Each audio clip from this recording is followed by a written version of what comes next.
నీ యవ్వనాన్ని బట్టి ఏ ఒక్కడు నిన్ను తృణీకరించకుండా జాగ్రత్తగా చూసుకో.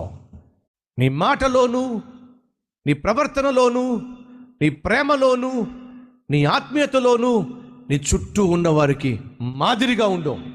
ఎవడు నిన్ను చిన్న చూపు చూడకుండా, ఎవడు నిన్ను చూసి చీప్గా ఆలోచించకుండా, తక్కువ చేసి మాట్లాడకుండా నీ ప్రవర్తన జాగ్రత్తగా కాపాడు.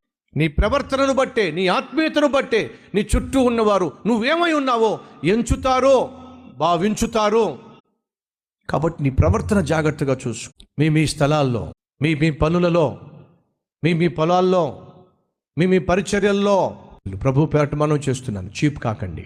నిన్ను ఒక మంచి తండ్రిగా, మంచి తల్లిగా, మంచి భర్తగా, మంచి భార్యగా, మంచి కొడుకుగా, మంచి కూతురుగా, మంచి సేవకునిగా, సేవకురాలుగా గుర్తించకుండా మనుషులను నీకు దూరం చేస్తున్న అవలక్షణాలు నీలో ఏమున్నాయో తెలుసుకుని